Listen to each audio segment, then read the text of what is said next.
नमस्कार। तो चलिए, आज तारीख है 16 जनवरी 2026 और देखते हैं कि आज के दिन की सबसे बड़ी और ज़रूरी खबरें क्या हैं। और हाँ, ये सारी जानकारी इस तरह से तैयार की गई है कि परीक्षाओं की तैयारी में भी काफ़ी मदद मिलेगी। तो आज हम क्या क्या कवर करने वाले हैं, आइए एक नज़र डालते हैं। सबसे पहले होंगी दिन की टॉप हेडलाइंस, फिर बात करेंगे राष्ट्र की नीतियों और उपलब्धियों की। उसके बाद देखेंगे कि विश्व मंच पर भारत कहाँ खड़ा है, अर्थव्यवस्था का हाल कैसा है, और आखिर में भविष्य के लक्ष्य, कुछ खास लोग और पुरस्कारों पर भी बात करेंगे। तो चलिए, सबसे पहले बात करते हैं दिन की उन 3 सबसे बड़ी खबरों की जो आज हर जगह छाई रहीं। आज का जो पहला बड़ा अपडेट है वो 1 नंबर से जुड़ा है, 80। ये क्या है? ये है हेनले पासपोर्ट इंडेक्स 2026 में भारत की रैंक। इससे पता चलता है कि हमारा पासपोर्ट दुनिया में कितना शक्तिशाली है। अब एक और बहुत बड़ी खबर आ रही है अंतर्राष्ट्रीय मंच से। भारत ने 2026 के लिए ब्रिक्स समूह की अध्यक्षता संभाल ली है। ये दुनिया की उभरती हुई अर्थव्यवस्थाओं का एक बहुत ही महत्वपूर्ण संगठन है और इस साल भारत का नेतृत्व काफी अहम होने वाला है। और आज की तीसरी बड़ी खबर, जो देश के लिए गर्व की बात है, वो आ रही है ओडिशा के पुरी शहर से। पुरी ने एक जबरदस्त मुकाम हासिल किया है। ये अब देश का पहला ऐसा शहर बन गया है जहां लोगों को 24 घंटे, सातों दिन सीधे नल से पीने लायक साफ पानी मिलेगा। तो ये तो थी सुर्खियां। अब इनसे थोड़ा आगे बढ़ते हैं और देश की कुछ और बड़ी और महत्वपूर्ण उपलब्धियों पर नजर डालते हैं। देखिए, भारत में ना अलग अलग क्षेत्रों में कमाल की तरक्की हो रही है। मिसाल के तौर पर, जहां एक तरफ लद्दाख में देश का पहला डार्क स्काई रिजर्व बना है, वहीं दूसरी तरफ मध्य प्रदेश का सांची गांव अब 24 घंटे पूरी तरह सौर ऊर्जा से चलने वाला पहला गांव बन गया है। और हाँ, कल का दिन यानी 15 जनवरी बहुत खास था। देश ने 78वां सेना दिवस मनाया। ये वो दिन है जब हम अपनी भारतीय सेना की अटूट सेवा और उनके बलिदान को सलाम करते हैं, उन्हें सम्मान देते हैं। चलिए, अब देश से निकलकर जरा दुनिया के मंच पर नजर डालते हैं, जहां भारत की भूमिका बहुत तेजी से बदल रही है और बढ़ भी रही है।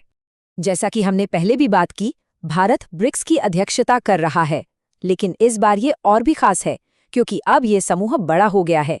इसमें ईरान, इथियोपिया, मिस्र, यूएई और इंडोनेशिया जैसे नए देश भी शामिल हो गए हैं।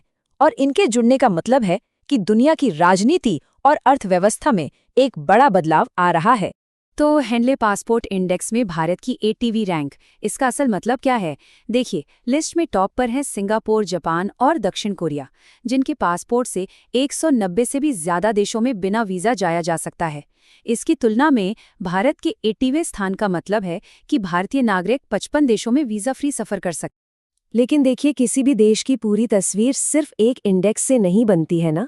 तो आइए एक नज़र डालते हैं कि कुछ दूसरे ज़रूरी ग्लोबल इंडेक्स में भारत कहाँ खड़ा है, जैसे कि global peace index, hunger index, corruption और प्रेस फ्रीडम।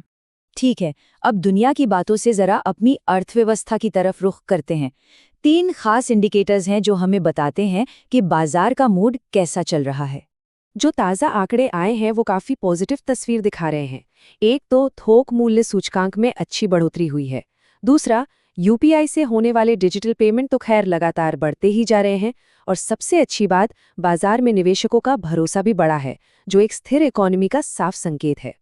और चलिए, अब आखिर में थोड़ा भविष्य की तरफ देखते हैं। बात करेंगे सरकार के आने वाले लक्ष्यों की, कुछ बहुत ही महत्वपूर्ण नियुक्तियों की और उन लोगों की जो अपने काम की वजह से चर्चा में हैं। भारत सरकार ने आने वाले कुछ सालों के लिए बहुत ही महत्वाकांक्षी लक्ष्य रखे हैं, खासकर स्वास्थ्य और समाज के क्षेत्र में। जैसे कि 2025 तक टीबी को जड़ से खत्म करना, 2026 तक सिकल सेल अनीमिया और 2027 तक मलेरिया को खत्म करना।